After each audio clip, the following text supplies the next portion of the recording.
Hii ni habari za Umoja wa Mataifa kutoka New York City. Tulio kuandalia hii leo kutoka Umoja wa Mataifa. Mwakilishi mpya wa Tanzania kwenye Umoja wa Mataifa aahidi licha ya changamoto nchi yake kuendelea kuwa bega kwa bega na Umoja wa Mataifa na katibu mkuu wa umoja huo. Tanzania tutaendelea kuwa upande wa Umoja wa Mataifa, kuwa upande wa ushirikiano wa kimataifa, kuwa upande wake katika kuhakikisha kwamba ajenda zake pia zinakamilika ambazo zinatupeleka kwenye masuala ya ulinzi wa amani, maendeleo pamoja na haki za binadamu. Karibu uambatane nami hadi mwisho. Ni Alhamisi ya tarehe 28 ya mwezi Mei mwaka 2026, siku ya kimataifa ya chai. Na mwenyeji wako ni mimi Lea Mushu kutoka hapa Umoja wa Mataifa, New York, Marekani. Kabla ya kukuletea mada kwa kina, kwanza ni muktasari wa habari ambao hii leo unawasilishwa kwako na Asumta Masoi. Karibu Asumta. Asante Lea. Nataka niwe mkweli, hii ni moja ya changamoto zetu kubwa zaidi. Hatuwezi kufanya kazi hii kama wale wanaojaribu kusaidia wanazuiwa kufanya hivyo au kuwekwa katika hatari.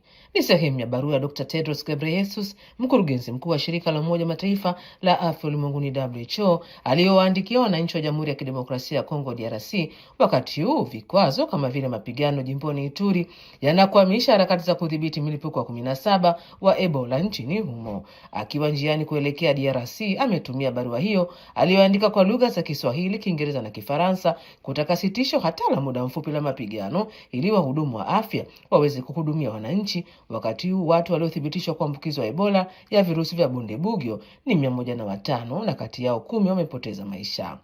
Vikwazo vingine vya kudhibiti Ebola nchini DRC ni mila na desturi. Maki Baraka, mkazi wa Beni jimboni Kivu Kaskazini, ambako Ebola imeripotiwa mji jirani wa Butembo, ana wito. Kunakuwa vifo kati ya jamii, inaomba kuweza kuacha waganga wafanye kazi yao, kwa sababu sisi kwenye Afrika tunakuwa na tabia kusogelelea maiti na kuweza kuyagusagusa, lakini kupitia hiyo kukuja magonjwa ya Ebola tunaweza kuepuka hiyo hali yote ya kugusagusa. Na Joyce Msuya, naibu mkuu wa ofisi ya Umoja wa Mataifa ya kuratibu misaada ya dharura OCHA, anatamatisha jukumu lake baada ya kuhudumu kwa miaka 4. Amezungumza na Arnold Kayanda na kusema, kwanza nashukuru na mshukuru Mungu, lakini pili nashukuru jumuiya yote ya kila kona ambayo ilinichukua mimi kama mwanafunzi wao, mtoto wao, dada yao, mama yao na kunisupport. Kama nilivyosema, nilivyoingia kwenye hichi kiti sikujua kwamba mimi ndio wa kwanza kutoka dunia ya kusini. Kwa hiyo kwa kweli hii miaka 4 iliyopita, lakini hata kabla ya hapo watu wengi sana wameniombea, wamenitumia salamu, hata nyie hapo kwenye department yenu. Kwa kwanza ni kushukuru sana sana sana. La pili, pamoja na kwamba nachepuka Umoja wa Mataifa, lakini nitaendelea kuongelea na kudefend na kusupport hiki chombo cha Umoja wa Mataifa. La tatu ni mcheza kwao hutunzwa. Kwa hiyo sijasahau ambako nilikotoka, na look forward angalau nipate masaa mengi zaidi ya kulala na pia kukaa na familia yangu. Kwa hiyo ni shukrani kwa kweli, na shukrani pia kwa serikali ya Tanzania, lakini pia serikali nyingi sana ambazo zimeweza kunisupport kipindi chote hichi. Asante sana. Kwa kina mahojiano hayo utayapata Jumanne ijayo. Mwisho wa muktasari wa habari. Asante sana Asumta Masoi kwa kutuletea muktasari wa habari. Punde tutamsikia mwakilishi mpya wa kudumu wa Tanzania kwenye Umoja wa Mataifa akifafanua yale anayotarajia kuyafanya. Salia papo hapo tafadhali ili uweze kujua kwa undani. Solemnly swear to exercise in all loyalty, discretion and conscience the functions entrusted to me as Secretary General of the United Nations, to discharge these functions and regulate my conduct وفي أداء عملي سوى مصالح الأمم المتحدة وحدها, and not to seek or accept instructions in regard to the performance of my duties from any government or or other authority or other authority external to the organization. external to the organization.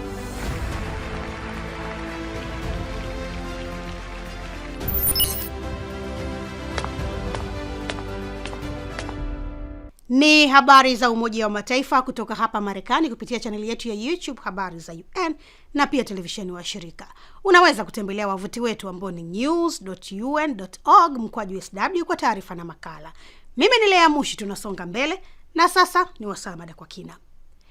Tanzania ni nchi ya 10 duniani kwa kuchangia vikosi vya kulinda amani vya Umoja wa Mataifa.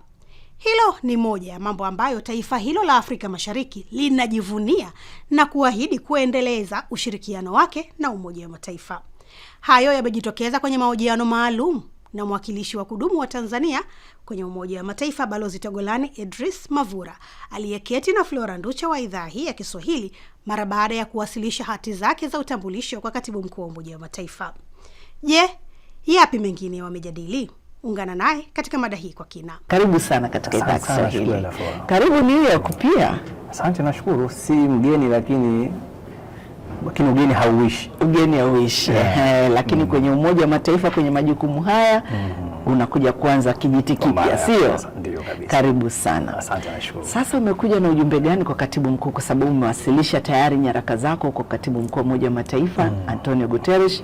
Umemletea ujumbe gani kutoka Tanzania? Ujumbe wa Mheshimiwa Rais kwa Katibu Mkuu ambao nimewasilisha ni kwamba Tanzania tutaendelea kuwa upande wa Umoja wa Mataifa, kuwa upande wa ushirikiano wa kimataifa, kuwa upande wake katika kuhakikisha kwamba ajenda zake pia zinakamilika ambazo zinatupeleka kwenye masuala ya ulinzi wa amani, maendeleo pamoja na haki za binadamu.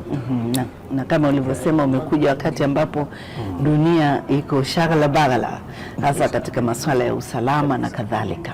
Ni wakati mgumu, sio tu kwa nchi wanachama lakini pia kwa Umoja wa Mataifa wenyewe. Sasa umekuja hapa, we mgeni, kijana, una nguvu. Mikakati gani ambayo umekuja nayo tuitarajie kutoka kwa Balozi Togolani Mavura? Kuna mambo mengi ya kuchangia katika Umoja wa Mataifa. Na kila mtu anachangia kwa uwezo wake. Wako wanaochangia zaidi kwa fedha, wako wanaochangia zaidi kwa mambo mengineo, lakini sisi moja ya eneo ambalo tumekuwa tukichangia vizuri sana, tumekuwa tukichangia kwenye ulinzi wa amani. Tumekuwa tukituma majeshi yetu kwenye maeneo mbalimbali, kwenye mission mbalimbali za Umoja wa Mataifa kwa ajili ya kulinda amani, na tumekuwa tukifanya vizuri sana. Kwa sasa Tanzania ni nchi ya 10 kwa nchi ambazo zinajitolea majeshi yake kwa wingi kwenye kulinda amani. Na lengo letu tunadhani kwamba kwa kuwa tunafanya vizuri, tunaweza kufanya vizuri zaidi kwenye maeneo mengine, haswa katika mazingira haya ambayo dunia imezidi kuwa na changamoto za amani. Tunadhani tunaweza kutoa mchango wetu zaidi kwenye eneo hili. Hilo ni eneo moja, kwa hiyo tunafikiria namna gani ya kuongeza au ya kupanua, kuongeza walinda amani na kadhalika. Hilo la kwanza. Lakini eneo la pili, Tanzania inatarajia kuwa mjumbe asiye wa kudumu wa Baraza la Usalama la Umoja wa Mataifa mwaka 2029 2030. Tunaamini kwamba nafasi hiyo itatusaidia kuongeza sauti na kuongeza nguvu kwenye jitihada za kurejesha dunia katika kuwa eneo salama kwa watu wote. Hilo ni eneo la pili ambalo tunalitazamia. Lakini la tatu, kuna mijadala mingine mingi inayoendelea duniani. Sisi tunaamini kwamba hata kama pengine hatuna nguvu kubwa za kivita kama nchi zingine au za kifedha, lakini bado tuna nguvu ya sauti. Tunaweza kutumia sauti yetu vizuri.